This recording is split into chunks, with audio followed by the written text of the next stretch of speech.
Hello, welcome to Recentered, episode 6. My name is Gary from the YouTube channel Immersed, and joining me, as always, is Rog, also known as Flute Rogie. And this week, we've also got a guest in the name of Simplex. And for anybody who doesn't know, Simplex is a VR enthusiast who also runs a podcast. And is it the only Polish language podcast? Is that right, Simplex? Yeah. Why don't you tell us about it? Introduce yourself and tell us about your podcast. Hi, my name is Simplex, also sometimes called Simplex PL, and I run what I call the best Polish VR podcast. It's the best because it's the only one. Okay. Yeah, we've been here first, and the podcast is called M Quadrat, which means M squared, and that name is actually not related to VR at all because it just stems from. The first two guys that run it had names that started with M, both of them. So they named it M squared because of two M's. And now none of them is actually working on it anymore. So I took it over and changed it into more VR centered. But we also, of course, talk about other things like normal like pancake games and sometimes some TV series or news from the gaming industry. So I've been running this podcast for like 5 or 6 years, and it's in Polish, of course. So you don't have to worry about it if you're not Polish because it's all in Polish. I did. I have tried to watch a few episodes just in research for this, but of course, it's not a lot of use for me. Yeah. But I've seen it. Although I also have a YouTube channel, and there I also sometimes try to record or stream some gameplays of games, mostly VR, but not only. So there's also that. But the commentary is also in Polish. So you have any Polish friends, you can just direct them towards my podcast. Will do. Why don't you just tell us quickly as well how you got into VR in the first place? Yeah, I think I was always interested in video games. I was always a nerd. I loved science fiction. I loved video games, and I actually tested my first VR headset in the 90s. It was the famous or infamous VFX1. Oh, yes. Very briefly, it just like gave me a headache, as it does. And then I forgot about VR for many years because, of course, it was like died. That premature 90s, thing should never have happened because it like poisoned the well for many years. But then when Oculus made a Kickstarter, I was interested. I didn't back it myself then. I don't really remember why. But my friend did, and or maybe he didn't, but he got a DK2. When you could actually buy them, and he borrowed it. I lent it from him, and I used it for a few months. And I played like I Expect You to Die, the demo, the Dinosaur Island from Crytek, and if you remember that egg, so all that stuff. And there was this famous thing that when there was this game, maybe you remember when the game was trying to troll you to like look away. It would like put candles on your hands or like smash a laptop. Yeah, don't let go. Exactly. Yep. So so we have some common memories there. And then Absolutely. I bought Vive because I thought that Oculus without the motion controllers is not as good as Vive, which has motion controls. So I was in the Vive camp. At some point in time, I also bought Rift when it like got cheaper and they had introduced Touch. I backed on a Kickstarter Pimax 5K, and I got it and I used it for some time, but the jank actually got too much for me, and I sold it. I actually sold it. I think I either broke even or I even earned some money on selling Pimax because I bought it. It was very cheap on the Kickstarter, right? Because it was Kickstarter. So that was a good deal. And I also have a PSVR. I played most of the good exclusives on it, and I have a PS Aim too. And at one point I bought Quest, then I switched it to Quest 2. So I currently have a Quest 2. I also bought Valve Index. I heard, Gary, that you're selling it, but let's not, spoil it. Okay. And I also bought Pico 4 recently. So I'm a very fresh Pico 4 user. So I hope I will be able to talk some more about it. So I think I'm more interested now in the VR news and the new things that happen. I also backed Lynx XR1. Oh, really? I was going to ask you about that because we will be talking about that later as well, And I also, what I'm starting to really regret, backed the Arpara thing. Oh You yeah, know, yeah. Right. and that seems that this is approaching scam territory now, and Yeah. and Yeah. actually, after I backed it, I learned that they were previously had a different name, and they just rebranded, and none of the YouTubers, even the ones that warned about them, which I think is a good thing that we were warned about them. But if someone told me that they actually had they were a different company that actually scammed people on another headset that never arrived, I wouldn't back it. But I just learned it Oh, after the fact. So they actually had a different name, and I didn't know. I didn't know this yeah. at No. all. I mean, me either. I even forgot the name now, but after people started getting very, the current backers of our para started getting, antsy, they started doing research, Yeah. and they found out some stuff. Too late, too late. So Oh right. Yeah. yeah, Yeah. That's not good. but I think Lynx will come out. I trust in Stan, so I know it's not his fault that it's so delayed. Yeah, I'm pretty confident that Lynx will definitely Yeah, ship. you were weren't you one of those people that came that are visiting in France and tested it, right? With Yeah, Sebastian, it was you, right? that's right. Yeah, yeah. So Okay. yeah, I've tried it, and even back then, this is sort of a year ago now, or just over a year ago. Yeah. Even back then, it was it was still early, and there was things that certainly needed doing with it, but you could see that they had a product, and it was not a million miles away. Even then, there was still a lot of work to do, but you could see where it was going. But we'll get into that a little bit later on as well. But Rog, what have you been up to the past week or couple of weeks, I suppose, since we last spoke? It's the same old stuff, really. More mini golf, more Demio, Rat King, 1 health point. I'll never speak of it again. But mainly Resident Evil 4, which I've been holding off on for quite a while because I finished Resi 7 about a month back now, was it? On PSVR or on the Predoc mode? I played it on PSVR. I'm not into mods just don't quite do it for me, and they don't quite do it for my PC as well, which definitely needs a graphics card upgrade. So I just played through it on PSVR, and I really enjoyed it. And I was holding off on Resident Evil 4 simply because I thought, well, what happens if it does get like a PSVR2 makeover? And I was just like chomping at the bit for a bit more of a more heavier game to get into. And so I started playing it, and I'm shocked. I'm proper impressed just because of what they've managed to do on mobile again. It's I really got into it. I don't get frightened playing horror games. Alien Isolation aside, nothing really bothers me, but it has made me jump twice. Once I was shooting at the fish in the water, and there's this is a decades-old game now, so no spoilers, but well, you can't really spoil it. But it's a massive, huge fish type thing where you end up fighting. And if you just stood on the dock shooting the water, the damn thing suddenly like appears right in front of your, mouth open, and just like insta kills you. So that made me jump. That was a total like instant jump scare there. And the other one was a snake in a crate of all things. Because, like 20, 30 crates later, bash them open with a knife. Suddenly you bash one open and a snake's there and suddenly jumps at you. And so that got me. But proper enjoying it. I picked it up, and I think it's great as well. The performance is really good. I mean, it looks solid, like crystal clear as well. They've like sort of super sampled it, so it looks really crystal clear. Performance is great. It's a really solid game. I've just not played enough of it, but Yeah, I finished it, and I finished Resident Evil 7 too. Yeah, I think Resident Evil 7 was scarier. That game is more campy, I think. Yes, Seven sets up the sort of suspense, doesn't it? It sort of like leads you in. Where with this, it puts you in a village, and then there's like zombie villagers. So it's like there they are. This is more of a shooter at times than Resi 7, which definitely tried to build up the suspense. But that game is quite long. I think it's even longer than Resident Evil 7. It's really a lot of content. Right. Okay. Resi 7 just took me a tad under 8 hours. 7 hours 50 something, I think.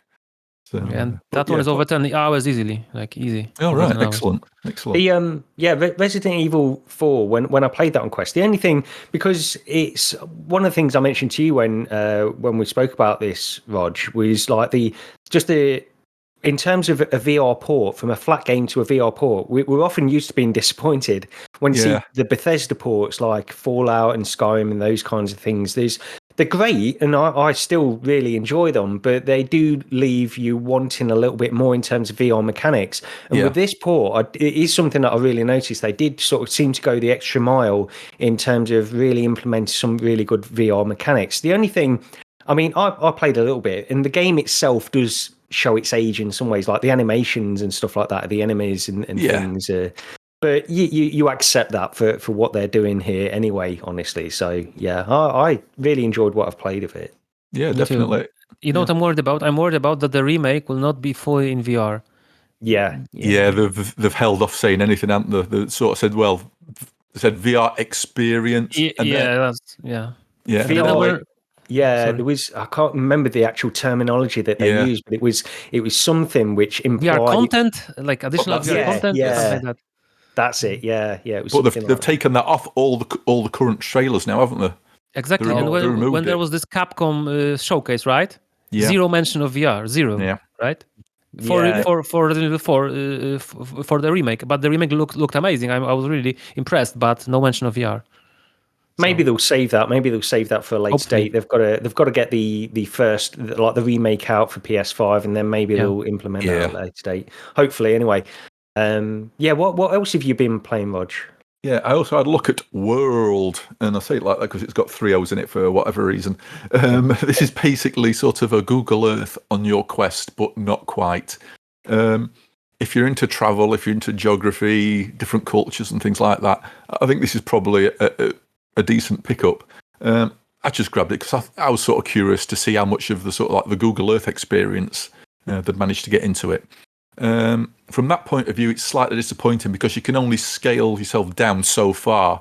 Whereas Google Earth, you could enable like a human scale mode, so you could literally get 1-to-1, even though obviously at that sort of scale, because of the way they've mapped everything, it did start to look very sort of janky. Where with this, it looks like you're looking at very tall models, almost as if you've gone to visit like a, Legoland or something like that. Right. But yeah, I mean, for a mobile thing, it's not bad. There's other things in it. You can meet up with people. There's like mini games you can do. So I think one of them is where you see an image of somewhere in the world, and then you've got to go around and try and find out where in the world that's from. There might be some other stuff as well in there, but I didn't really look that much deeply into it, really. I should say I just wanted to see what it was like compared to Google Earth. And, I really like Google Earth. I've not played this, but I have considered it. The thing that I always did in Google Earth, though, was make myself that human scale and made it so it didn't scale the map down, because what it would do is it would scale your size, so you became a giant the higher you went. So you could disable it, and it was much better like that. It's like you're actually flying then. You're a Superman. It's called Superman mode. Yes, basically, that's it. and on Google Earth, you could literally zoom out and see the entire planet. And then spin it around and then go back in. With this, you can't. No, you can only go so far up above, as if you're looking at a map, and then go into that. I mean, for what it is on mobile, if that's your thing, though, it's and give it a try. It's a social experience as well. So if you're into social stuff and into travel as well, it might be worth looking at for you. Yeah, I've been tempted by it, to be honest. Did you see this one, Simplex, that Wooorld? Honestly, not. I just remember Google Earth and enjoying that. I have a friend who spent hours in it. Like it was his most favorite VR app, and he was like spend hours and like travel around the world. So that's a cool use. But I read some comments, and some people are really disappointed that lots of cities, even London, is not full 3D. Yeah. So that's just flat. Some guy from Poland was actually one of the first reviews that I saw that has lots of helpful ratings. It's from a Polish guy who says that whole Poland is flat. Oh right, okay. Yeah. So. Yeah, the in terms of that, I mean, because I really enjoyed Google Earth for a long time, but Microsoft Flight Simulator is sort of taking the place of Google Earth. Honestly, I'd rather just sort of fly around in a plane and see all these places as well. Yeah. Well, before we get on to Requisition VR, which Rog and I have played, I don't know if Simplex has, but I didn't. No. So, but what have you been playing this past week or so? Me? Yes, yeah. Yeah, go I've been ahead. playing actually not much VR, but I did play one of the greatest VR games in existence, which is made by Polish developers, which is called In Death Unchained. Yep. This is made. So, did you play it at all? I I've played it. played. I've played this on. I've not played the PC version or the Steam version or anything, but I played Which is worse. Is it worse? Really? It is Okay. worse. So I've played the Yeah. Quest version. I've only played the 2 PC hours. one. Okay, so Fluke, play the Quest one. Really, you'll be surprised because actually the PC version was made by Soflar Studios, right? The Icelandic developer, and they actually abandoned it, so Yeah. it was never finished. But somehow the Polish dev Superbright from a city of Wrocław, they took, I don't know what kind of deal they had, but they actually made a full game of it. They increased it. They expanded it really a lot, and they added new biomes, you could say. They added a sort of tower defense thing when you just maybe not like a tower defense, but yeah, it's like a tower defense. You just if you're not into going around those structures and shooting, you can just stay in one place, and there are monsters trying to attack a gate and destroy it, and you have to shoot them down before they get to the gate. So I didn't know it had that at all. But am I noticing a Polish bias here, Simplex? Is that what's going on? Well, it's not my fault that I'm Polish, and most of the good games are Polish. Superhot is Polish, That's true. Yeah. Really, like I even talked to because I was on this. Let me go on a small tangent here. At the beginning of October, there was this event in Poland called PGA, which is called Poznań Game Arena. It's one of the biggest gaming-related events in Poland, and it had a component called GIC Game Industry Conference, which had also a VR component in it. And there were guys from Pico, they were Pico employees, and they told me that they were shocked that there are so many VR, developers and VR activity in Poland. Like they didn't expect that. Poland is really like a hotbed for VR, Yeah, no, it sounds like it anyway. But yeah, I mean, In Death, the Unchained, the mobile version, I did play quite a bit of this. I think Anthony on VR 365, he used to really get into In Death. He seemed to go through a phase where he absolutely loved it, and because he hated it originally. Yeah. Yes, he hated it. Yeah, and then we convinced him. And I think it was even the PC version, which is inferior at some points. But really, really great. The Quest version is amazing, and it's very hard. It's really hard because like a roguelite, right? You have to die multiple times, and I really don't like the fact that you have to really start from scratch every time. So that Siege of Heaven mode, that tower defense mode, is more casual, you could say, but it's really good and it looks very nice on the Pico. So it was nice to return to it.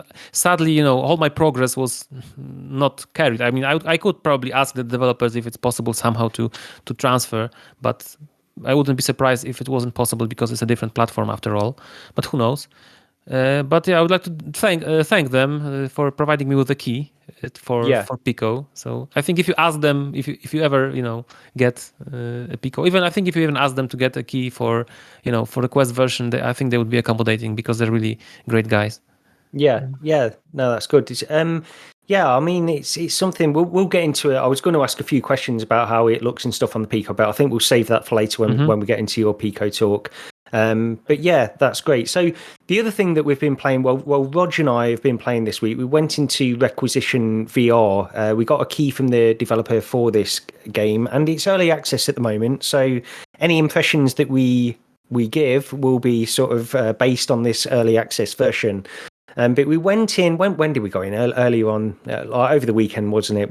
Sometime Saturday, mate. I can't remember. Yeah, over the weekend. But we went through the tutorial and then just jumped into, we did a little bit of the Horde mode and then the story mode. So for anybody who doesn't know, this is like a multiplayer co-op zombie kind of shooter. We've seen these before. I think there's been quite a few. But this is like almost a little bit like After the Fall. They're going for a similar kind of thing.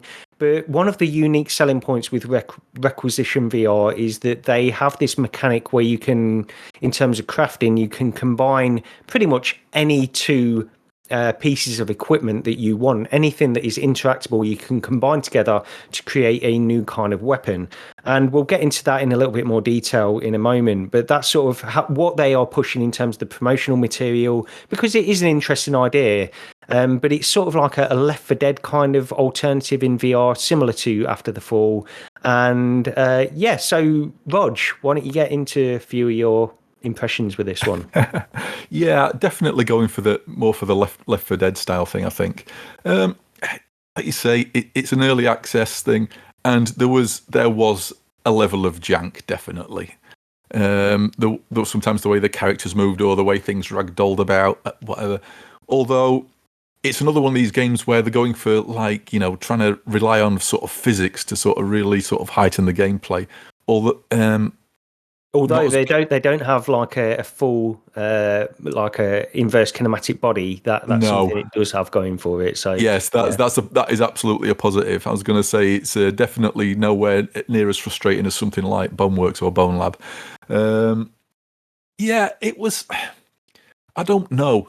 I came away thinking, that was janky, and I'm not entirely sure. But I did think about it for a bit afterwards, and we did laugh about things while we were playing it. It wasn't bad. It was just early access. I think this is the issue, and it's hard to judge. Although again, it's something else that Anthony always used to say is if you're charging money for your product, be prepared to reap the comments. That's true. Yeah, and also it's also hard to judge sometimes. If it's co-op, how much of the fun is actual the fact that you're playing with your friend and you're having fun because you're just two guys, exactly. Yeah, this is a massive point as well. I don't know how much I'd have played if it was just me by myself. I think I'd have lasted maybe 10 or 15 minutes. But then again, I think I might say that about any game of that style. It's not generally my kind of thing. The sort of survival mechanic style games. They don't generally speak to me very much, but having somebody else in there, it was funny at times. It definitely was. I mean, I didn't have a bad time in there necessarily, and we were sort of just chatting as we're going through, because there wasn't some of the points as well. There were certain points where there wasn't a lot of challenge, but then it did. We died. I died very early on in the first one that we played, but. There is some challenge there as well, but early on you can probably get through it and just have a bit of a chat and relax while you're bashing zombies in the head. Yeah, it's like, well, one of you's dead on the floor and the other one's running around like a maniac, weaponless, trying to find something to like fend everything else off and resurrect the other guy as well, and it sort of devolves into hilarity, What did you go ahead, Simplex? Yeah, I played Survive with two of my friends, and it was fun like that. And that was the Survive, the URV1, V3, this weird, the game. It was all sorts of junk, but it was fun. It was like a zombie shooter too. But I'm really interested in the mechanic of combining all those weapons. Does it really work? Is it like a gimmick, or is it a real like system seller? At the moment, so here's the thing: like we discussed this, and I think on paper it's a really interesting idea. And I think if I worked in a dev team, I would think actually, that's really a really good idea what we've got there. And I think it's just at the moment it's not refined enough because they simply don't really have any need to push you in that direction where you want to do this. There's a couple of things with it, like you just think there's a sledgehammer there, I might as well just use that. And I just think the mechanic of connecting these things together is interesting, but it's just not refined. They've got a good base for it, but I think they need to definitely work on their implementation of that at the moment. Yeah, and it also feels a bit, like I say, it feels a bit unnecessary. There was, at one point, I think, we found, didn't we, that like the shovel seemed to be the ultimate weapon. Once we got a shovel, we were fine. Yeah. I picked a samurai sword up at one point, and one of the sort of like the bigger zombies that comes along, I stood there hacking away at it, and I seemed to have zero effect, and it killed me. The next round, that thing appeared again. You wandered over with a shovel and pretty much one-shotted it. Yeah. It's like, why do I need to do anything else when I've got this, like, overpowered shovel? Well, that's the thing. It's just not quite refined enough. There's another thing as well. Like you've got this circular saw, which you can combine other weapons. Like you can stick an axe onto this circular saw. The problem is, and it's good, I just think they need to hone in some of these things. Because what I would love is if you combine an axe with a circular saw, the axe spins round as well, but it doesn't. It just stays still. Yeah. The circular saw will still work, but really the axe is only there if you're just using melee. You can just whack things, and it might give you an increase in power than just whacking them with a circular saw. I don't know. I assume that's what it does. The other thing, like if it did spin round, if you did combine these really weird things together, then if it did spin round, then it'd pose a threat to you as well, because it could easily hit you as well. So there's all these interesting things I think they could do. Yeah, it needs a reason for you to do it, and I think it's definitely the weapon balancing. Some of the individual objects are just good enough as they are, and it doesn't give you a reason to go around and scavenge all the other stuff. So there's definite game balancing issues that need sorting out. Yeah, I think just the thing is that unique selling point of it, where they push that in the promotional material. I think it's a good idea, but it just in practice it doesn't work out that way. And beyond that, the problem is what they've got at the moment, at least. I'm not saying this will be the case going forward, but what they've got at the moment is almost like a slightly generic sort of Left 4 Dead clone, honestly. Yeah.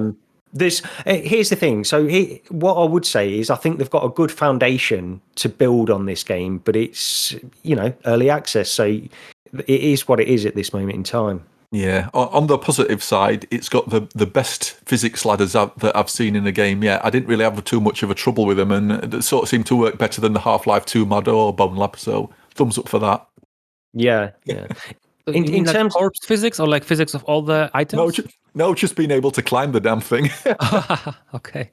But in terms of physics as well, it's certainly not because we've mentioned on previous episodes of this podcast that Roger and I are not a big fan of Boneworks or Bone Lab because of the physics, but I do think that this implementation of physics, because you don't have the full body sort of connecting with things, and there's not as much, it doesn't feel quite as janky. There is still a level of jank there, but I actually do quite like having these interacting objects that you can do and sort of throw things to one side and use other objects to clear a space and stuff like that. I think there's definitely potential there as well.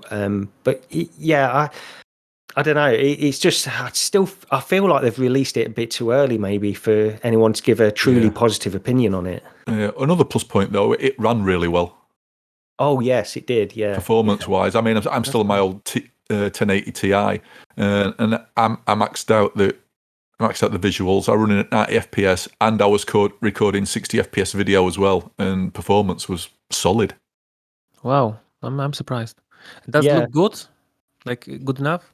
It's what I would say is the need to push the level of details, the LODs out a bit further. You can see some sort of like higher res stuff kicking in quite close to you. I don't like that.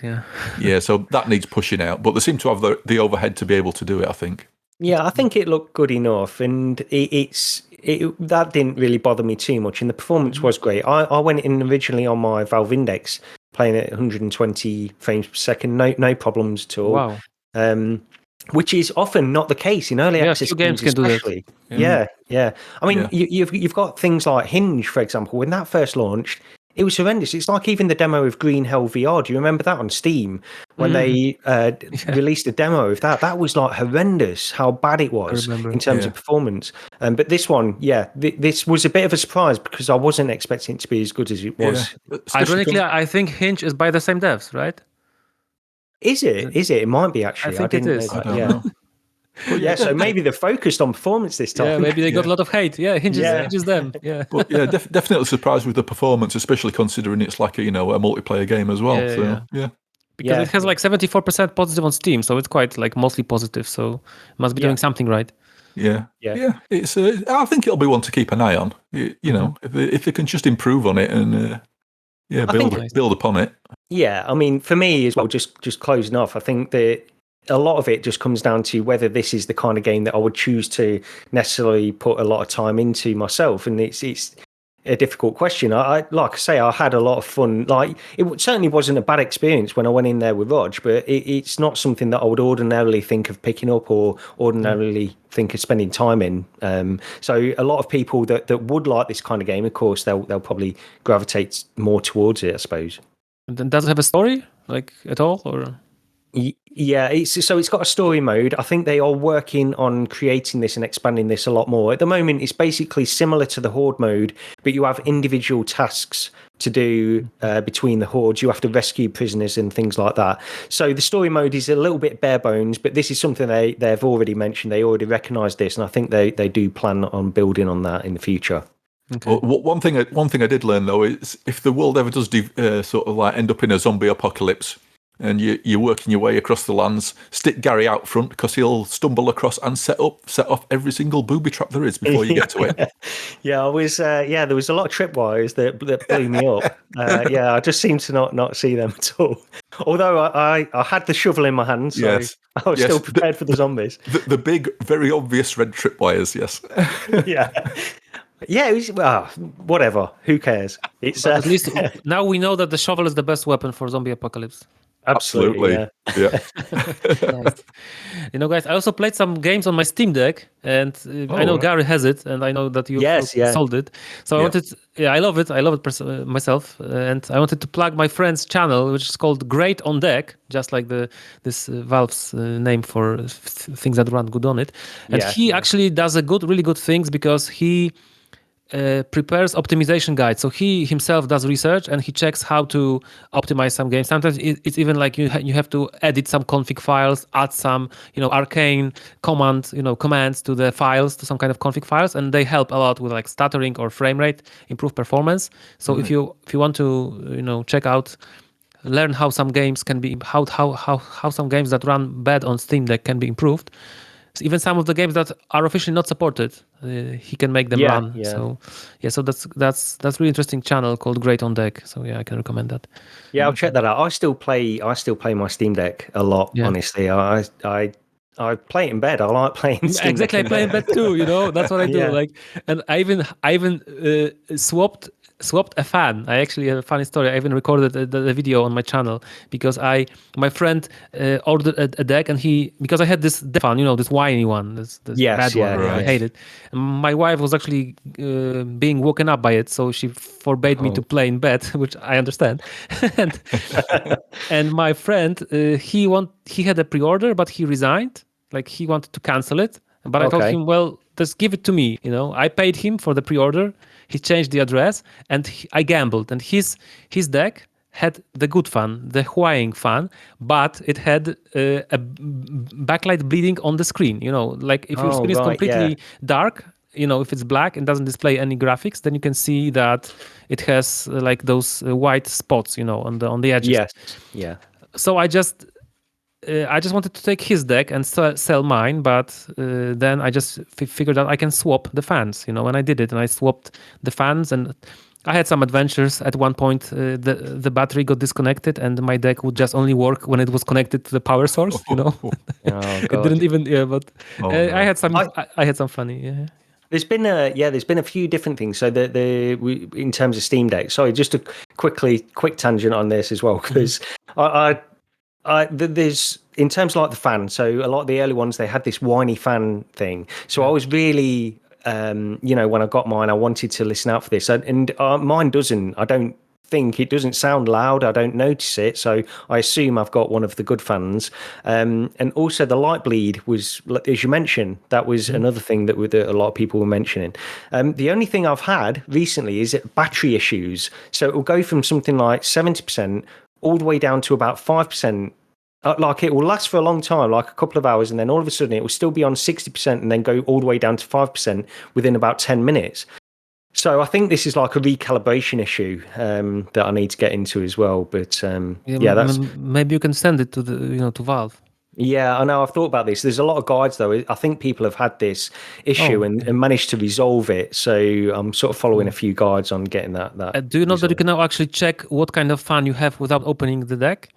No, I didn't know. There's a page. There's a kind of page on your account. I don't remember the URL exactly, but you can find it on the internet. It just shows you all the parts that are inside. Their serial numbers, their names, manufacturer. You can check every part you have, like on a website.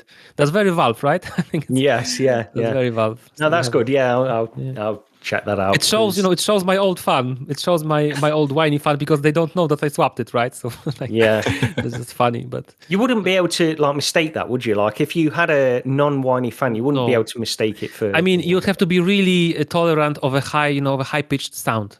Yeah, no, that's okay. You would really know. I mean, so you sold yours, didn't you?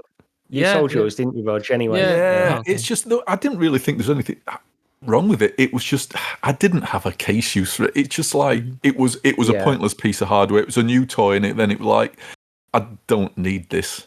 I really don't. I must admit I wasn't that impressed with the screen. And I think John Lineman on Digital Foundry he said something similar a month or two after, where he described it as the colours being a bit flat, and I think I agreed with that. I'm not normally picky when it comes to colour reproduction and things. I'm not bothered of the brightness levels of like a Quest versus a Rift versus an Index versus a whatever. None of it bothers me. Yeah. But with the Steam Deck, I looked at it, I thought, I don't know, there was just something about it. Although saying that, I had been using my Vita, my old PlayStation Vita. I'd got that out and charged it up a few weeks before, and maybe it was that OLED screen contrasting to the contrasting to the Steam Deck. Yeah. I don't think it's got the absolute best screen or anything like that in the Steam Deck, but I can't say that I'm really noticed it being particularly bad overall, to be honest. But if you're comparing it to an OLED, I suppose maybe even there's some kind of distribution of quality. Like you may have gotten the worst one. No. Yeah, maybe. I don't know. But mind you, the people have been saying that about. I don't know if you've seen it about the Quest Pro. There seems to be an idea going around that there's different suppliers, and depending on what panel you get, it might influence your decision as to whether it looks good in the headset or not. Apparently some guy bought two from, I don't know if it was Amazon or wherever, and they were apparently quite different. So maybe that's why. I did see that, and also there was just mentioning light bleed as well. Some people have started to come out and say that there is some light bleed on some of these units as well with the Quest Pro, and they've posted sort of pictures of it and stuff. So yeah, I'm still yet to try one, but I'm hopeful that I'll get a demo. Have you tried a Quest Pro yet, Simplex? Sorry, could you repeat the question? Yeah, did you manage to get a demo of a Quest Pro? No. I'm in Poland. No one got no chance. I even thought about ordering it and returning it in the 30 day window, but I thought bad karma. Anthony would not approve. He wouldn't. No. I'll be honest, I've considered that as well myself, but I'm still holding out. I think I'm going to try and find a demo at some point. You know what I'm really afraid of? That the bad karma will get to me. For example, I will drop it and break it, and then I will not be able to send it back because it will be broken. And I cannot afford that. It's too expensive, really. Yes, I know. There's a very good review on Road to VR of a Quest Pro. I don't know if you read it. It's unfinished. It just doesn't have software. It doesn't have use case. Why did they release it? Yeah. Sorry. It does seem like it's the kind of thing that they'll just improve over time and get the things out there. It does seem like it's been released a year too early, and exactly.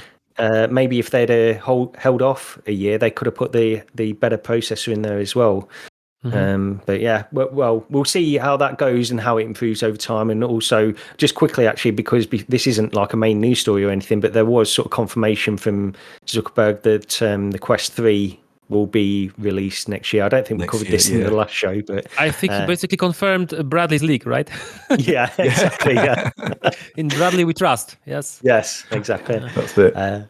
Okay, well, we should probably get onto a couple of these other news stories. It has been a quiet news week, but there are things that we wanted to get into. The first thing we can talk about is these Quest app trials. So this is something new. Did they announce this at the Connect? Because I know it was around then anyway, but they've started to appear on the store. And these are just trials, sort of 15 to 30 minute trials. for various apps and games on the Quest store that users can just try for a while before they choose to purchase, which is obviously, you know, a great thing. I don't think anybody's going to complain about this really. And just a few of the titles that it seems to be on at the moment. I went onto the Quest store earlier just to check some of these out. So some of the big ones that jumped out to me were like Pixel Ripped 1995, The Climb 2, Knock, Stride, Hyperdash, Mother Gunship Forge, and Pistol Whip. These are all sort of. And you have Ven there, and of course, it's a Polish game.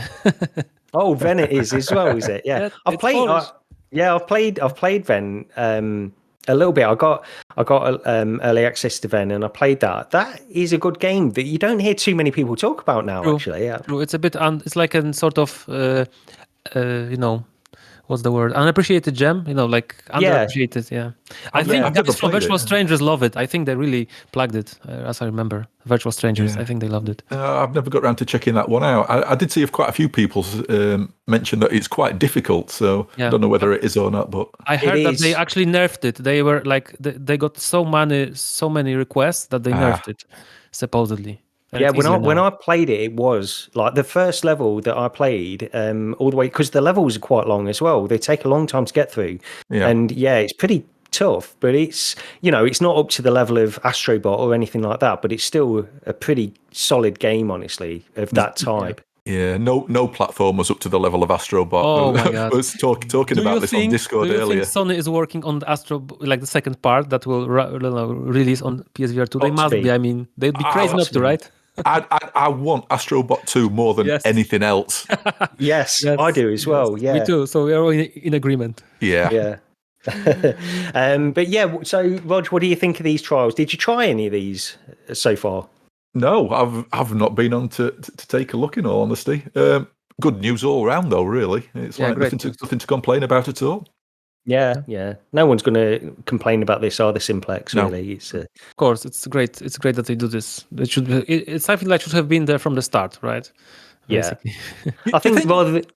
Go ahead. Sorry, I would say, do you think Meta is having this a big push in trying to sell content? Because we've got this on the back of the referral codes as well. It's as if they're really trying to push software sales.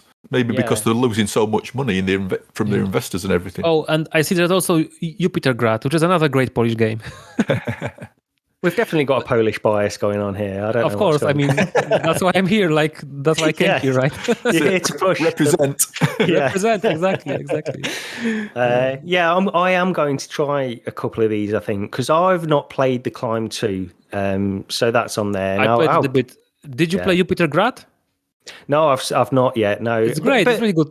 Yeah, that is one actually. When it's been on sales and stuff, because I watched a lot of reviews when that first came out. It does look like a good game. So yeah, maybe I'll give that one a try. What else is on here? Yeah, it's short but sweet, and you use plungers, like toilet plungers, to move around. Yeah, is it because it's like a swinging kind of mechanic as well, isn't it? But you don't get sick from it. They also mastered that. I don't know how they did it, but it's like that game Swarm. Remember? Yeah. So it's something like that. You swing and you don't get sick.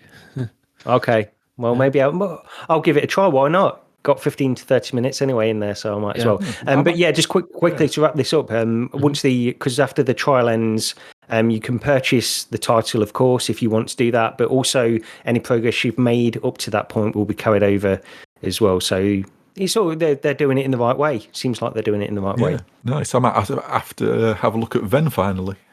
Mm-hmm. Yeah. You'll get you probably won't even get through the first level in the first 15 minutes, 30 minutes. Honestly, well, at least unless they change that, I don't know. But I think they did. I think they did something. Maybe it's optional. Because I remember that Virtual Strangers guys, they're like old school, and they were very happy about this difficulty. Yeah, they were really mad that the devs would yield to the casuals, filthy casuals. Yeah, I'm all up for that though. Yeah, me too. Okay. Just make it an optional. No, I mean, I can understand their stance. Let's make it an option. Yeah. Oh, Yuki's on there as well. I've never played that. Me neither. It's also supposedly hard, right? I don't know. I have no idea. There is a few on it. There Yuki are was more, made. by the way, on this list that I've put down here on the show doc. There are plenty more. These are just some that I stood think out Yuki to was me. made by the developers of Pixel Ripped, or am I wrong? No, it was. It was. Yeah. Okay. Well, yeah. So go on there and try some of those out if you didn't know about that, because it's worth doing. I did want to touch on the Lynx R1. So it seems like Simplex. I didn't know you had backed this actually, but So I've backed it as well. And did you back the version with the controllers or just the headset? I'm not sure. I have to check. I think I did, because they were quite cheap. They were like $100 or something. I think it was quite profitable to do this. Yeah, I think you're right. I think it was about that. But now that they arrived, that they announced that they may make them compatible with Steam VR controllers, I'm starting to wonder if it was a good choice. Yeah, well, so basically what it was, there was an update last week on the Lynx website. I didn't actually know about this, but shout out to Artful in the Rendered Reality Discord. And, I see Artful on all these different chats in various podcasts as well on YouTube, on VR-related podcasts. So he's always around, but he actually pointed this out. I didn't see this because I'm a Kickstarter backer, but I didn't get sent an email about this update. Usually get sent sort of updates through that. But yeah, this was posted directly on their website.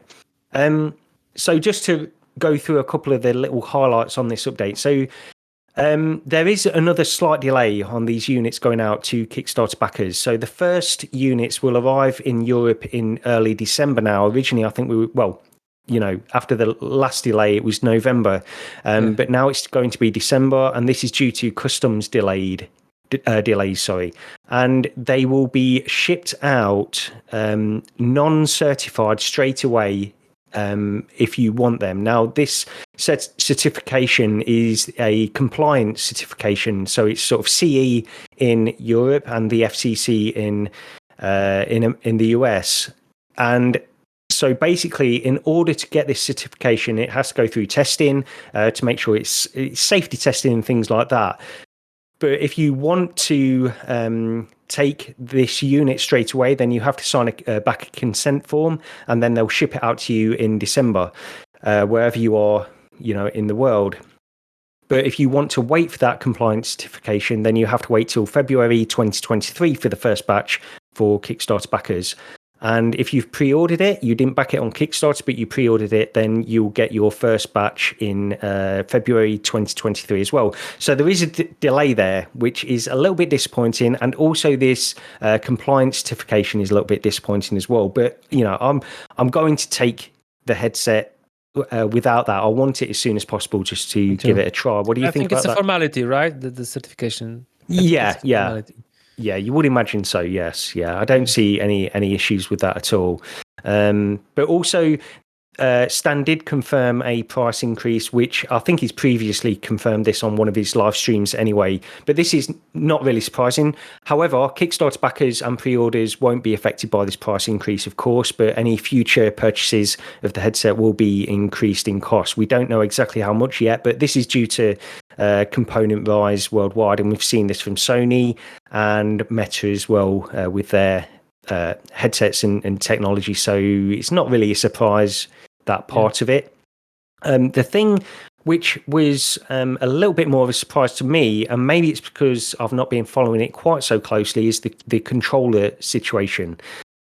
So these will be available now around Q3 2023. So you're going to have to wait just under a year, it seems, for anybody that has backed the controllers to get hold of them. And I did just want to quickly point out this comment on this update on their website. It just stood out as being slightly interesting to me with the controllers, and it's something they've already mentioned before numerous times, but they said, quote, "We would like to reiterate that the headset has been designed with hand tracking as the primary input method. Thus, most users won't be affected. For those that really need the controllers, we're working on a compatibility system with Steam VR controllers that will require Steam VR base stations for Steam VR games and apps." So, I think they're reiterating this pose. This is really designed as a hand-tracked based headset, which they have said all along. One of the things I just wanted to quickly get into with regards to this, from my point of view, I feel like when they first pivoted, because when this headset was first announced back, a few years ago now, it was initially going to be a business headset, an enterprise-based headset. When they removed certain features and sort of relaunched it, I believe in early 2021, or re-announced it, it was more of a consumer-focused launch because the price had come down a lot. And then it felt to me like there was a pressure for them to say that this is a Quest 2 competitor. I don't know if they've ever directly said that, honestly, but there was a pressure and a build-up, and there seemed to be a narrative around this where it was pitched as a Quest 2 competitor.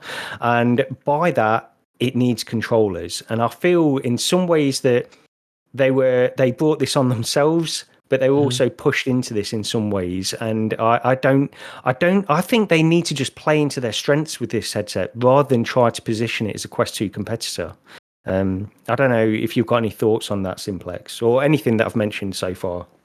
I mean, I'm on one hand, I'm happy that they announced the Steam VR compatibility, because I have base stations, I have index controllers, so I just hope that they will allow me to cancel the controllers and like refund me the €100 that I paid extra, because especially if they were delayed, right? The controllers were delayed to the end of 2023, so in a year. So in a year, everything can happen. So I hope that they will be accommodating to that. And I'm also a bit disappointed because the last update on the Kickstarter page, so somewhere where you would expect you have the backers who paid, and you would expect them to expect you to update it. It's from August.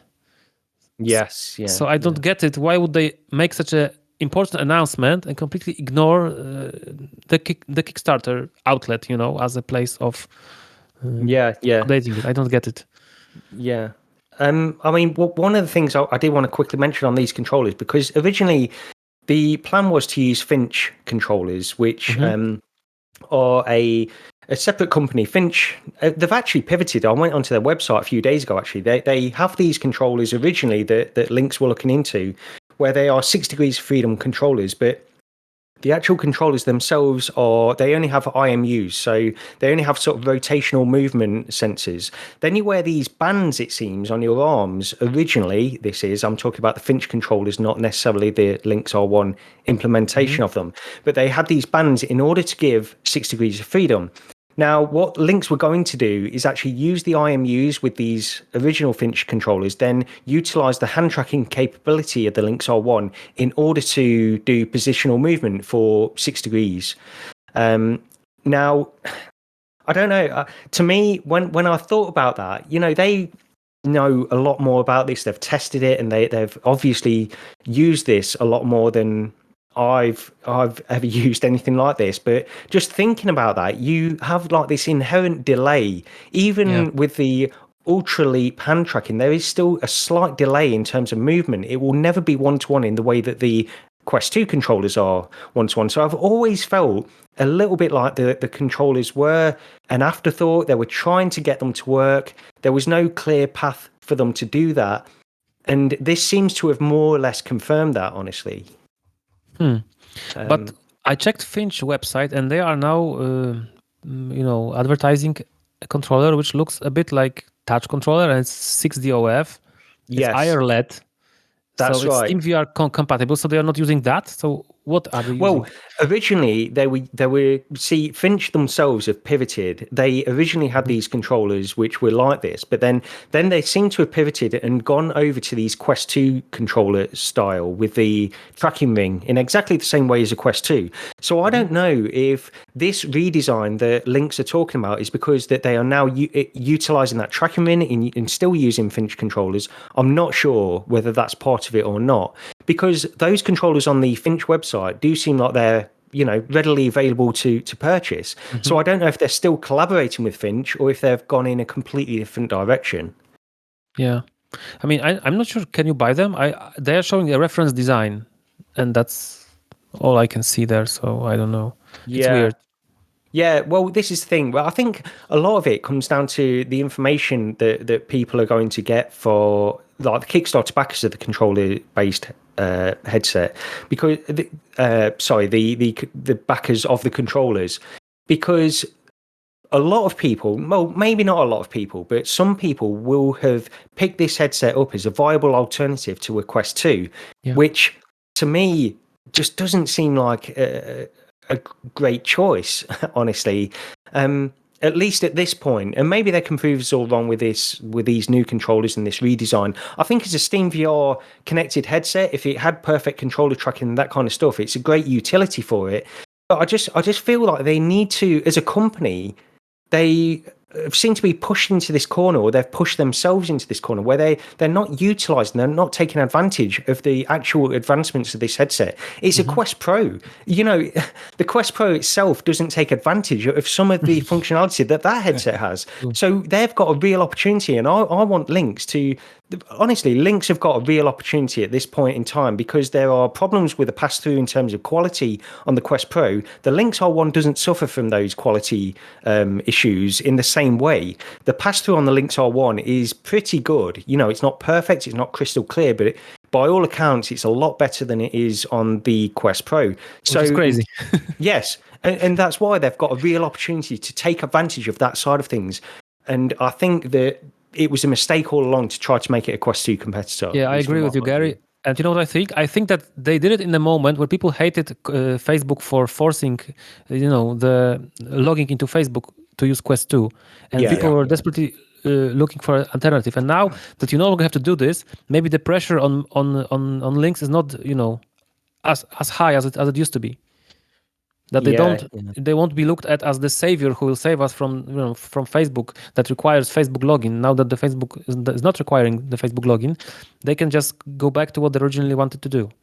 Hopefully, that's what I think. Makes sense. But the controller thing is really, really strange, and I hope someone asks. Maybe Stanley Rock, remembers you. Maybe if you write him and ask about the controllers and about this whole situation, maybe he will be able to explain it, because I'm really now confused to what controllers will I be getting, in a year. Yeah, I think there's definitely, they need to clarify some of that information at the moment to the backers that got those, because I think the controllers can play a key part to some people. Of course, they've got to really fulfill that part just as much as they do with the headset itself. Yeah, and they really should allow backers to cancel just the controllers. I think. Yeah, that would make sense. Yeah. Okay. Rog, I don't know if you've got any thoughts on the Lynx R1. I know you didn't back it, so... No, not really. Other than I was hoping you would end up with it in November, so that you could bring it down to the RCM in December. Yeah, that's true. When we have a meetup, and using that as a quick segue to put this in here. If anybody wants to meet up with us on the 3rd of December in Leicester at the Retro Computer Museum, tickets for that event are now on sale. 12 quid a piece. Oh. Get your tickets, come down and meet up. I've literally just checked 5 minutes ago. Okay, excellent. Yeah, I'll go and get my ticket after this then, yeah. Excellent. Yeah, so that's the 3rd of December in Leicester, the Retro Computer Museum. You can Google that and it'll come up. And just go on to retrocomputermuseum.co.uk, go onto the schedule, 3rd of December, Legendary Gathering. That's the one. Hopefully going to meet up with Paradise Decay there again, and Dazed Netic as well. They were there last time, and it's just a great day. If you're into your retro stuff, check it out. Cool. Okay. If I'm in England at that time, I'll definitely go there. I probably won't. Well, yeah, you might as well just come across. It's 3rd of December. We'd love to see you there. Yeah, I'd love to meet you guys too. We'll see. Yeah. Okay, just quickly on this next little section, I did just want to mention that I might be selling my Index now.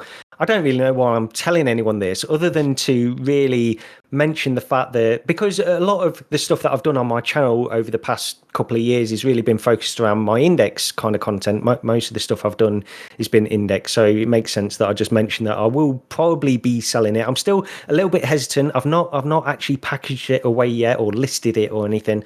So I'm still not 100% on it. But the reason I'm doing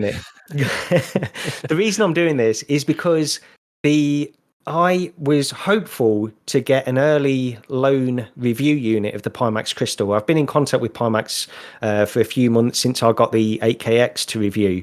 I got a loan version of that as well. I had to send it back, and I was hoping to do the same for the Pimax Crystal. But it doesn't seem like I'm in the first batch of people that will be getting it, which, understandable. I'm a very small channel, so I'm probably low on the priority list. So, yeah, there's no hard feelings about that at all. But it does sort of make me think that I don't necessarily need to keep my base stations or my index controllers now, because I'm not imminently going to be getting a Pimax Crystal to review. So there's a lot of money tied up in the index at the moment. You can still get a decent price for it if you sell it on eBay, and that money will go towards something else. There's a lot of headsets coming out at the moment, and I don't know what I'll pick up. Probably, well, at the moment I'm thinking PS VR2. The money will probably go towards that. But I just wanted to make people aware that I probably won't be covering any index stuff on the channel or talking about that kind of stuff after maybe a couple of weeks or so, something like that. But Gary, now that you learned that Lynx may use, still VR tracking, doesn't it change your mind? Well, I want the Lynx mainly for the mixed reality, the standalone mixed reality stuff. That is why I picked it up in the first place anyway. Okay. I mean, don't get me wrong, I would love to try it with the Steam VR tracking, but there's just too much money held up in my Valve Index that I feel like I could position that somewhere else. And maybe I'll hold off. Yeah, you're probably right, actually, Simplex. Maybe I should hold off a few more weeks until I get my Lynx. Until they delay it again, then you can sell it. Well, I'm fully prepared. I won't get my Lynx till next year. I don't think I'll get it till January or so. I really like my Index. I sort of, I'm attached to it. Yeah. Is it? Yeah. No, I was going to say, because to this day, like even now, I'll put the Index on. It's still probably my favorite headset overall. Over all the ones that I've used, it's still my favorite, and it definitely shows its age. Like the resolution is not quite up there anymore, but it's still a great headset. Roger is cringing right now. But why? So badly. Valve have still yet to make some hardware that I actually want to keep. Oh, yeah. So you have your load of hate for that. Well, so you didn't like the Index? I got an Index on launch day, used it, thought I've spent $1,000 on this and sent it back. The only mistake I made was I didn't put it on eBay and profit from it. Honestly, there was I've gone over this too many times, but the controllers for my hands personally were the most uncomfortable things I've ever used. They were terrible for my hands. The headset, I didn't like the weight or the fit of it. I had the problem with the initial sort of stick click, where it'd click on one, it wouldn't on another, but only if you moved it in some directions. Famous. Yeah, and so contacted Valve, and I got that initial response of that it was designed that way, and it's like, no, it wasn't. It was never designed that way, and that just wound me up so much. The base stations as well. I was never aware. I never had a Vive. I didn't know they made a noise, and my hearing is horrifically attuned to high pitched noises. It's really bad. And I even heard that the new ones, the 2.0 ones, are even worse than the old ones. Yeah. Oh man. Yeah. No, I literally couldn't stand having the base stations turned on. I can totally get you. Yeah, I can understand that, and also just quickly, like the Valve Index is a headset. I think is the best overall I've used. But the controllers, the controllers are not. They're bad. I'm fully with you on that. I don't think the controllers are what they will cracked up to be at all. Touch controllers are still the best for me. I agree. I wish I really wish that the Vive ones would have an analog stick. I'd be down with that. Yeah. Even then, I don't know. I had issues with those anyway. I liked them originally, but as soon as I'd used touch, that was it. They were so much better. You probably agree that the first touches from the original Rift were the best, right? Oh yes, absolutely. Yeah. Yeah, I agree. Oh, the balancing and everything though, it just felt so much better, and they felt solid as well. Yeah, you could hit the wall with them and destroy the wall. You would break bones in your hand before you broke an original CV1 controller. Yeah, totally. Oh, good times. Yeah. Okay. So Index will probably be sold, but maybe I'll change my mind. Maybe I'll delay it a few more weeks. We'll see. But finally, we should probably get on to some interesting stuff with Simplex in terms of your Pico 4, sorry, not Pico 5. Don't get too excited, everyone. Pico 4. That's next week. Yeah. Yeah, so I'm interested to hear your thoughts on this. Why don't you tell us about it?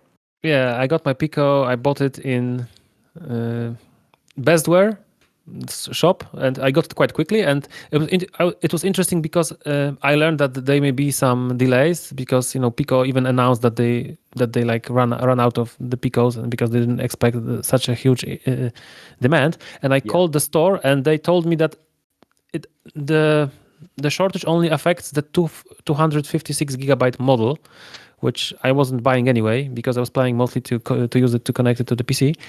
So yeah, I got it fast, and the first thing I noticed, which was really, really weird, and I don't really remember any reviewers, stressing that disadvantage, was huge, horrible light leakage on the sides. The light would go through. I was used to having a light leakage from like the nose gap, right? That's happens. But it comes from the sides of your head, like from your ears, And what happens is you see two crescent-shaped reflections of light on the sides of the lens. And that's not even the worst part, because I have like point lights. I have like LED tubes, on my ceiling, and they are quite bright. So when I was moving my head, I was seeing different, like strange sort of bursts of light on the lenses, and it turns out that these point lights, they reflect. So if I just moved my head very, very slowly, I could get to a point when this point light would reflect in the lens, and I would just see it. I would like see it in the mirror. I could literally see the lamp reflecting in the. Oh man! That's crazy. Yeah, I've not heard that. Yeah.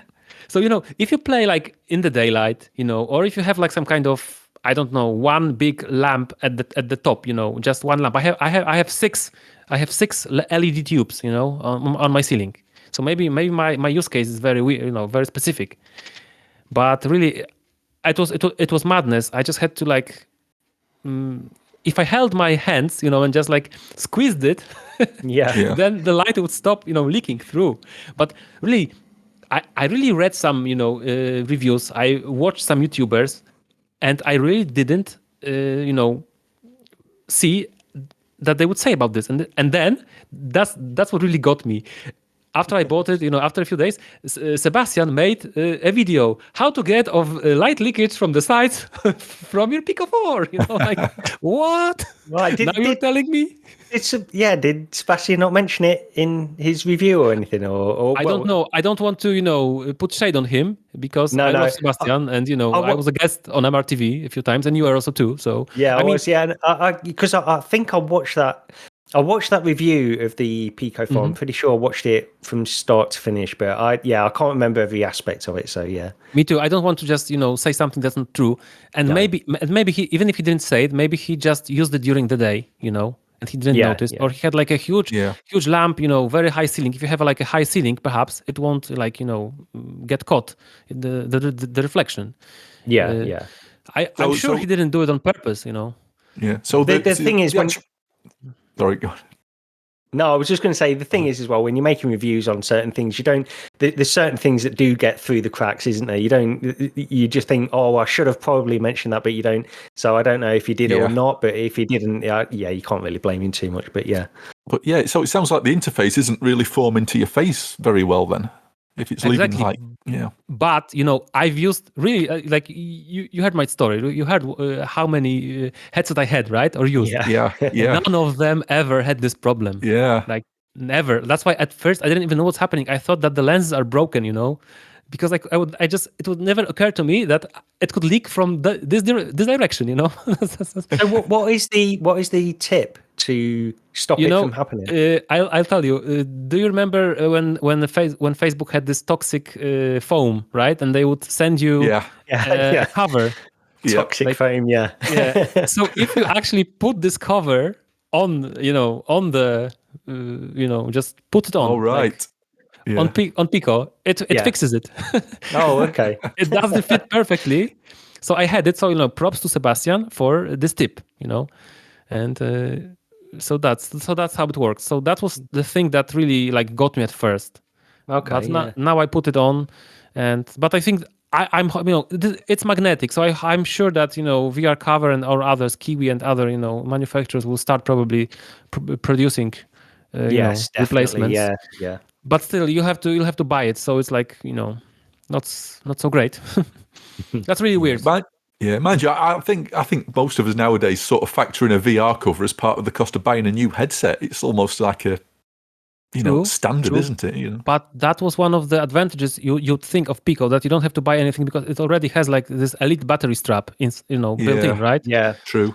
Yeah, so that was, and also the comfort. I mean, it's good, but it's not as good as I would think.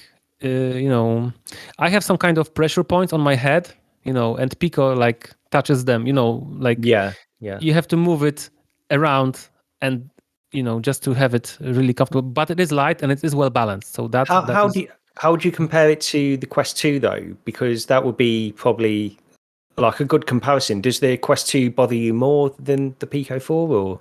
Yeah, it's heavier and it's more front heavy. I mean, obviously the Quest 2 with the elastic strap is like it's the worst, right? Yeah, So that's horrible. Yeah. But I've been using Franken Quest for a long time, so it's hard to me to make a comparison to an unmodded Quest because I've had a deluxe audio strap on my Vive, so I attached it to the Quest 2, and so that's a great solution, of course. Franken Quest for the win. But yeah, it's definitely ways better than the original Quest, and I think it's fair to make this comparison because Quest comes in with the elastic strap by default, and Pico comes in with this rigid strap with a battery by default, and it's even cheaper. It's even cheaper than Quest 2. So it's much better. But maybe I just had too high expectations. I thought, well, it must be amazing. It's like pancake legs, and it's so light, it's so small. It's so balanced. It's good, that's what I was thinking as well. It would be like so much better than the Quest, because I use either like the Bobo VR on the Quest 2 or the Elite, the official strap with the battery. The one that breaks, right? Yeah, I've had mine since launch though. It's not broke yet, so it will do. I know it will do one day, but I've been lucky. Yeah, when you least expect it. Yeah, it's not be all and all, but it's much better. That I will admit. And that is much better. And did you know actually that Quest 2 was discounted for a few weeks? No.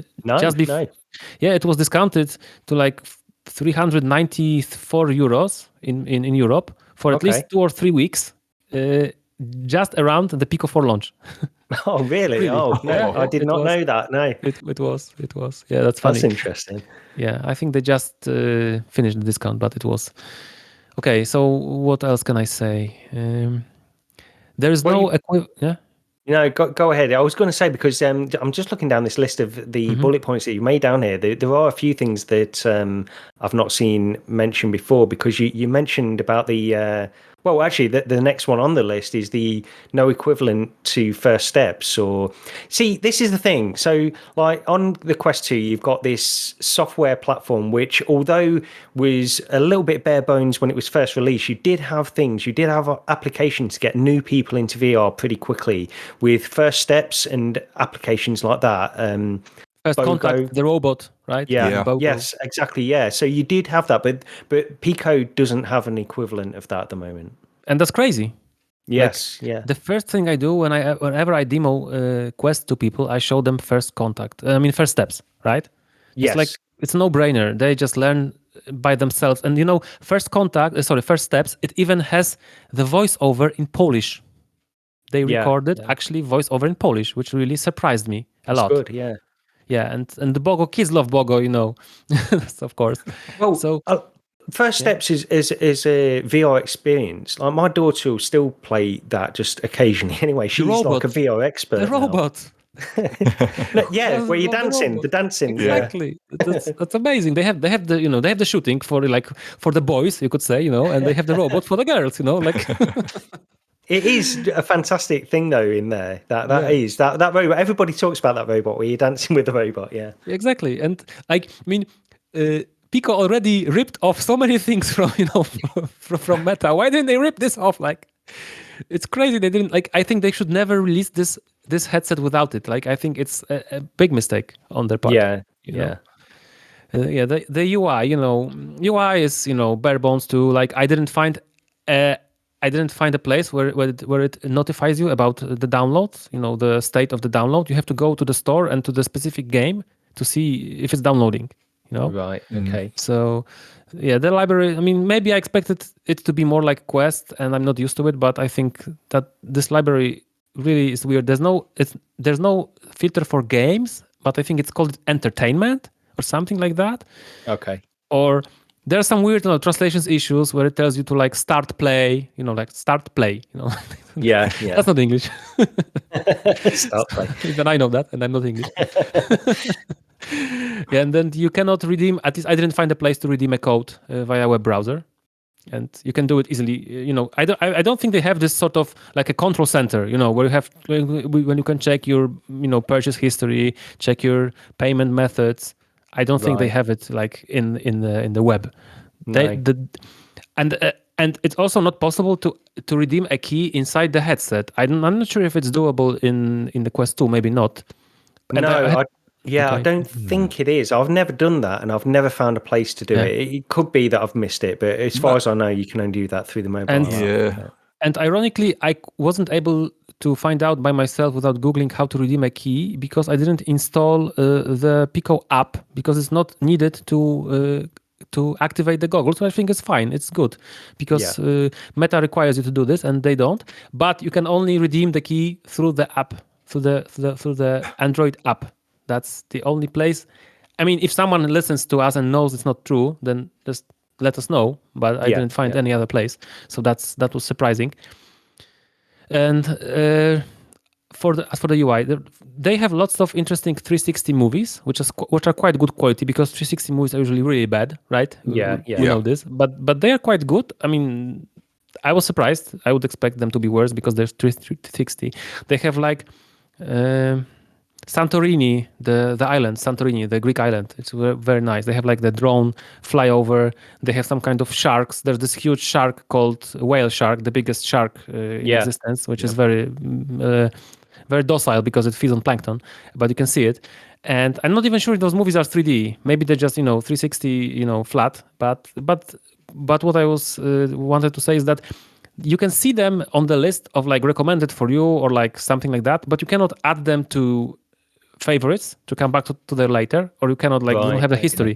Either you just come across them by accident, or you just can. I was not able to find them later. Like if I wanted to, I just had to count on my luck. Yeah. What does the 360? Because you said that they look good. Are they sort of higher resolution than you're usually used to? Yeah. I think so. Maybe I didn't, watch a 360 movie for a long time, but there's no compression. There's no macro blocks. Maybe it's not very high resolution, but at least the quality of the video is good. It's not compressed. It's not like like soap. Yeah, and you were streaming those, were you? I think they're streamed. Yeah, I think they're streamed. So that was actually quite good. Okay. Yeah, that's good. So those were most of bad things. Now for the good things. Yes. Because it's not all bad, believe me. It's so the audio is really good. I think I can say if it's better than the Quest because I've been using the Franken Quest, so I've been used to the audio from the deluxe audio strap. But I think that the audio is serviceable, and that's actually I think they had to do good audio because you cannot change the strap, so it's hard to make an alternative. Especially since they don't have the jack. That's one of the downsides. No jack. Yeah. So you need some kind of adapter, for example, or to connect a jack.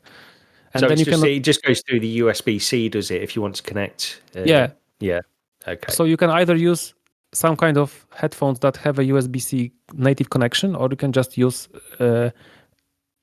an adapter. There are adapters you can buy. They were used to phones, like when phones lost the jack. It supposedly works. I didn't check it because I think the audio is good enough. It's serviceable. I already said that the balance is good and the headset is really light. You don't feel it that much on your head, which is good. And because the pancake lenses do their job, And the FOV is also wider. Maybe it's not like it's not index. That's what I love my index for. Yes, you can say many things, about index that are not good, but the FOV, both horizontal and vertical, I think it's the best, except Pimax. I think Valve made the best compromise with FOV because it's good enough, it's wide enough that it's noticeable, but it doesn't distort the picture. Yeah, there's no edge distortion on the index. Yeah, it's a big deal. And it's crazy that during 3 years, the Valve index is 3.5 years now, right? Yes, and no other manufacturer except Pimax, which has its downsides, came up with a comparable FOV. Yeah, we've mentioned this before as well. It just doesn't seem a priority to Meta, at least. Yeah. And they said even. And a lot of other manufacturers are just following Meta's lead, I suppose. Oh, the problem with Meta or Oculus in the past is ever since the DK1, they've only ever really gone down with their FOVs. So the DK1 had crazy high FOV. The Pro seems to be the first one where they've actually taken a slight step up. Mm-hmm.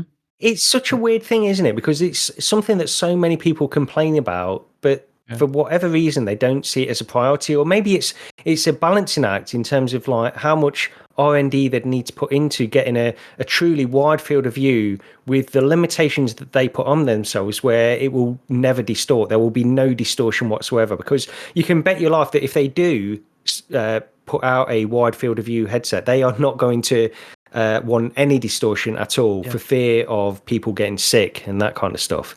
So I think there's just compromise on that level, but I'm sure they've got these. I mean, I think there's been prototypes where they've had these wider field of view headsets as well, but they're just not ready for prime time yet. The dome, didn't they show the dome, half dome? Yeah, like half dome, years ago. It was. Yeah, that was 140. Was it 140? Exactly, it was. Yeah. Yes, I think you're right. And don't even get me started about Abrash predictions, right? Yeah. So the FOV is better, not like groundbreaking, but it is better. It is noticeable. There may be a very small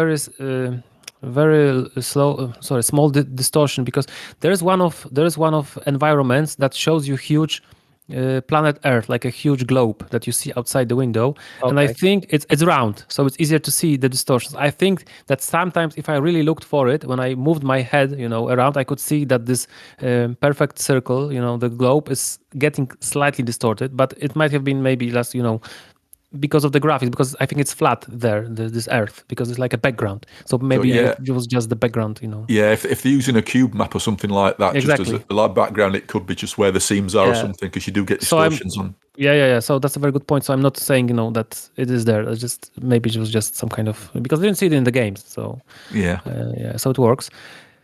What else? The controllers are good. They're ergonomic. They fit fine in the hand. The buttons are a bit squishy, but they're fine. And the tracking rings are in such a place that you don't, bump them when you close your hands together. That's nice. Yeah. I think also that the sweet spot and the edge-to-edge clarity is better because of the pancake lenses. That really, it's not like if you just move your eyes a bit to the left or right, it immediately becomes very blurry. It's better.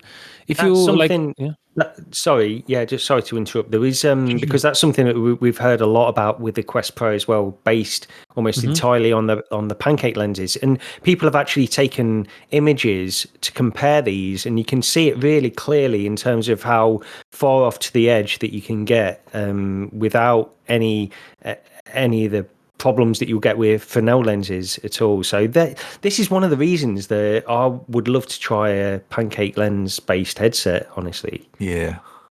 It is good, although if you move your eyes completely to extremely to one direction, I can notice that the image, maybe it's not blurred, but it's like starting to getting doubled. But I think just maybe the human sight like that, it works like that the image gets doubled on the edges. So I don't know if it's like my eyes or the lenses. I'm not sure.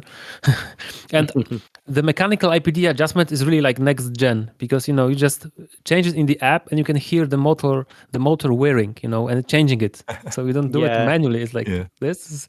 It's crazy that they use they put this expensive mechanism there. That seems overkill, doesn't it? Right. I don't know why they put that in there, other than.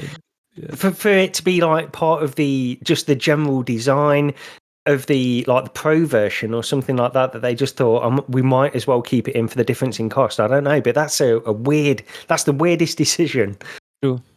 It was quite a surprise. I don't know if you guys saw the Sean from Coffee and VR. I don't know if you saw his unboxing. He did like an impromptu live stream that he didn't really publicise, where he got his Pico, what he'd shipped in from the UK, and he's unboxing it.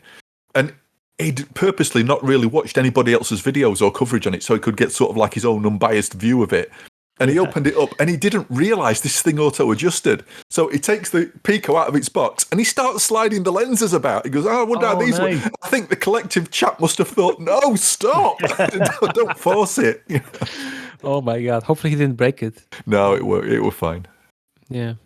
But it does, it officially supports, like, there's some kind of weird thing that you can enable a checkbox, like a warning that you agree that...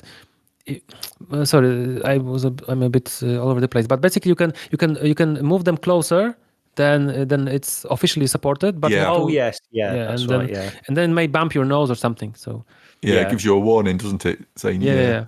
I actually tried to do this, and this gave me a warning, and then I tried to move it more, and then at one point it was just like spring back.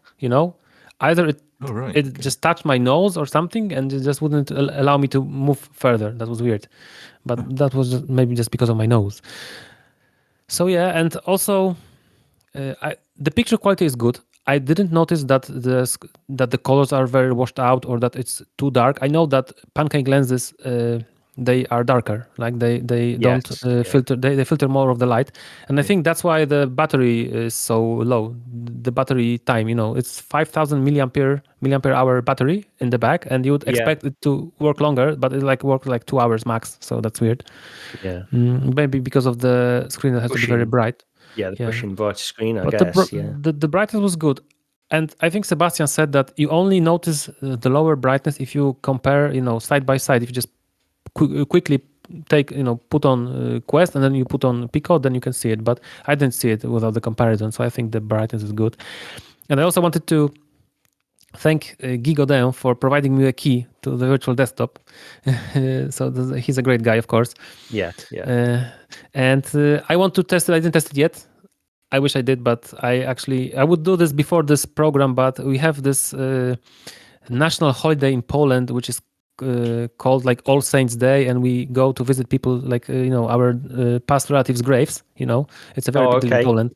Like first November is like this holiday that all Poles like migrate, from the places where they live to the places where their dead relatives are located. So so you're probably familiar with that a bit. Wow. I didn't know about that. Yeah, that's and I'm now I'm not at home. I live in Kraków, which is like this one of the biggest cities in Poland.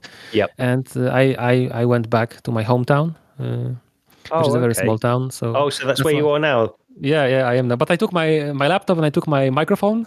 Yeah, because I was prepared for talking with you guys. That's why I didn't test the virtual desktop, because I didn't have. I would do that. So sorry about that. But I heard it's really good. I heard it's great. I really hope that this may replace like Quest 2 or as a wireless alternative, because I can still use Index to play PC games with a wire. Yeah. And those controllers that are not that good, that we all agree. Yes.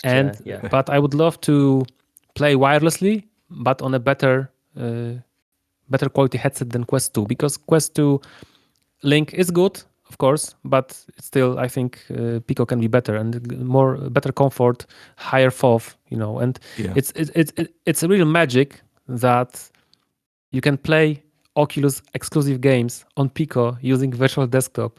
That seems absolutely crazy. It's like, how does that even work? Right? I mean, I'm not to give anyone ideas, but I'm really surprised that Facebook isn't blocking it. I mean, I hope they won't do it. I mean, they would be really just making themselves look very bad if they block it. So don't do it, guys. Someone will crack it. Yeah, they won't make that mistake again. There was such a pushback and the amount of stuff what suddenly sprung up with people saying, if you want to pirate stuff, do this, do that, do the other. Exactly. They instantly reversed it, didn't they? So I remember that. I remember that well. So I think they won't be so suicidal this time. They won't shoot themselves in the foot. So I didn't test. Quickly, just on the virtual desktop thing, because it does have its own sort of proprietary wireless streaming solution as well, doesn't it? But I've heard bad things about Yeah, exactly. I didn't even Yeah. test it. I heard so many bad things about it, and I heard that virtual desktop is that much superior. That's like no Yes. contest, right? So I didn't even test it. Like, why? I didn't bother. Yeah, it I'm makes planning sense, to yeah. use. I think virtual desktop is like a must buy for Pico. Yeah, Yeah. definitely. I've heard very good things, so I have really great hopes for being able to play wirelessly. I mean, I don't think the wire is like the end of the world. I know there's a lot of hate for like to PSVR for the wire, but I disagree. I think it's manageable. What do you guys think about the wire? I don't like the wire. You don't I don't like like it, but I mean, I think no one likes it. Like, No, I'm just well, saying this it's is the not- thing. This is the thing. Nobody likes it. Everybody would. The thing is, what gets me is where people pretend like, oh, it doesn't matter if it's got the wire or if it's not got the wire.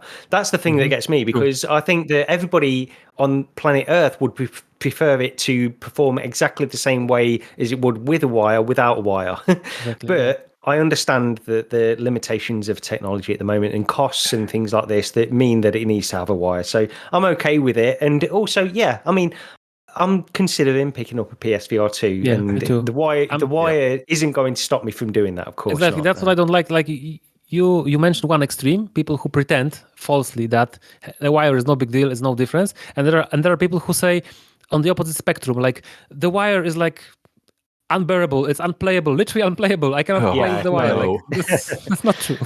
No, I don't think. Honestly, one of the easiest tips, if the wire bothers you, if you feel it dragging that much, either get like off of eBay, get a little carabiner clip, or even like a springy key ring, hook that to your belt with the wire pass through it, and let some of the slack of the wire go from the headset to your belt. Exactly. You don't feel it. It works. Yeah. I even printed. You can print. I used to print when I had Vive, the HTC Vive. They had this like flat cable, and you could print some kind of belt clip. That Right, you would yeah. just Yeah. put the. Do you remember? Yeah, I had it. I do, broke yeah. two of those. I actually and I broke two of those when I stepped on the cable. One of the things as well, I don't know if any of you guys have tried these ceiling cable mount things. They never work that well for me, and I tried different configurations of them, but I just couldn't get those. They can to work. break your wire because they twist it. Right, yeah. I've heard that they really break your wire, and also the Wi-Fi acceptance factor. They have a low Wi-Fi acceptance factor. Yeah. But the thing I hate worst about the wire, and it happened to me multiple times. I never got tangled in it. Like there's this D-Link advertisement where they show a person that gets completely tangled and falls to the floor, cringe. Yeah.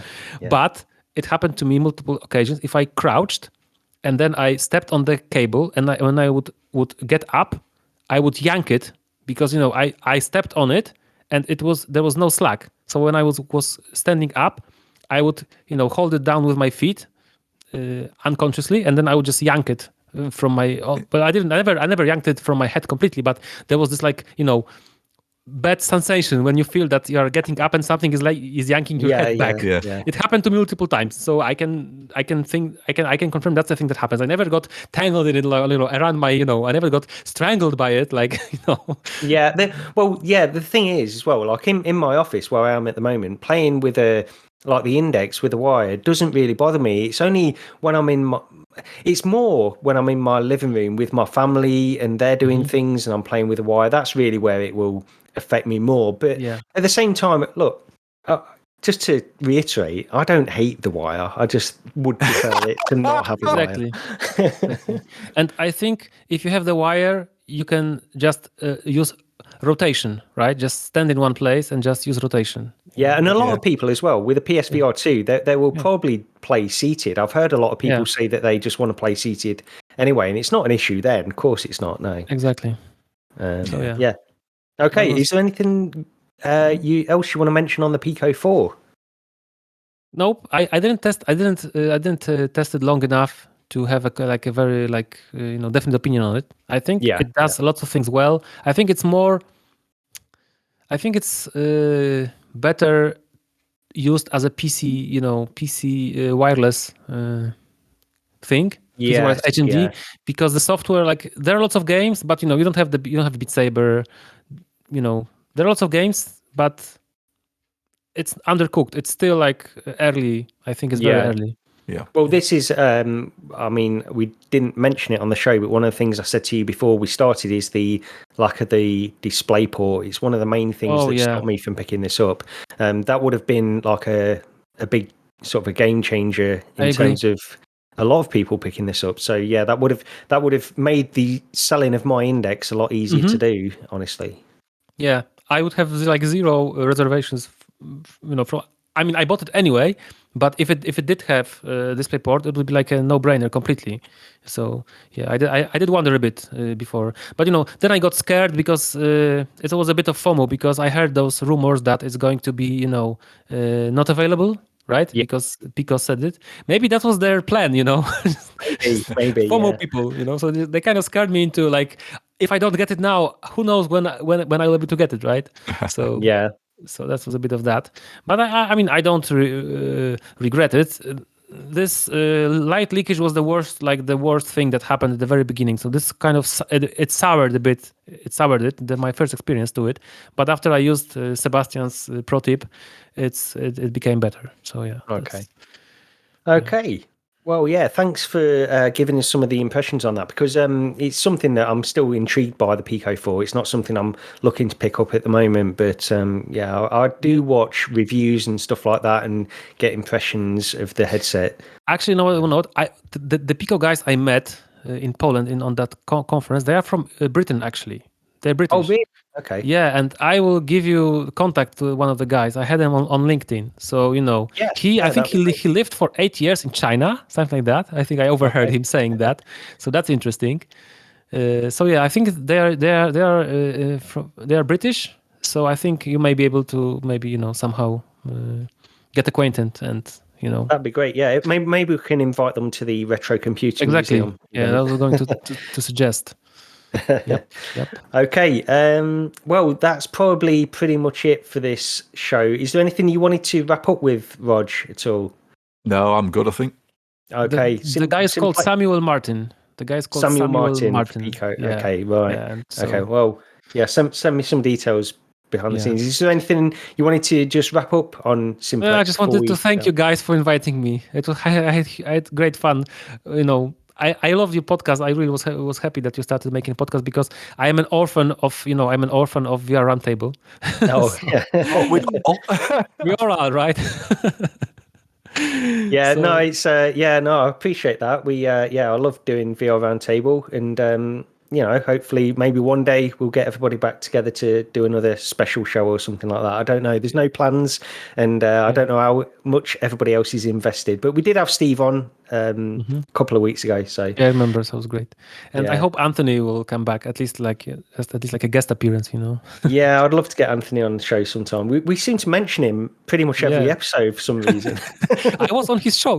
The first time I was ever like on an English language show. That was on Anthony, so I have great respect for him for that he invited me when I was a complete nobody, So yeah. I remember seeing you on VR365. I remember because you went on that a couple of times, did you? And also Sebastian's MRTV a couple of times, yeah. And I could use my cred from being on VR365, to convince Sebastian to invite me. So it's all thanks to Anthony. And now you are the third English language podcast that invited me. So I'm really happy and I'm grateful for you guys. No problem. It's been great getting you on here. I've watched your appearances on various podcasts on MRTV and on Anthony's show as well. So I know I sort of know we've never met. We never sort of crossed paths on MRTV or anything like that, and it was always a bit regretful with that because I've seen your appearances and I like the way you tell it how it is. And for anybody who speaks Polish and can understand Polish, then definitely check out Simplex's podcast, which of course I'll put links to in the description of this video and on the audio podcast as well. But yeah, thank you so much for joining us. It's been great talking about all this stuff. It's been another long show. Honestly, I don't know why I ever imposed this limitation because it's just impossible to stick to. I knew it will be longer with me because I'm a really very talkative person. Well, honestly, we're just getting longer anyway in terms of like these shows, and it's okay. I think we just got to roll with it. Honestly, Exactly. When there's a good flow, you shouldn't stop it. Just exactly, go with the flow. True. That's true. Yeah. But yeah. Thanks for joining us. So that's pretty much it for this episode of Recentered. We'll be back in a couple of weeks, or well, actually, we'll keep you updated about that. We've got a few plans on some episodes, so we'll keep you updated on that. But thank you very much for watching and listening, and we'll see you next time. Yep. Cheers, everyone. Bye. 3rd of December, Retro Computer Museum in Leicester. Don't be late. Yep. Check that out. Go on, Google it, Retro Computer Museum. See you later. Cheers. Bye.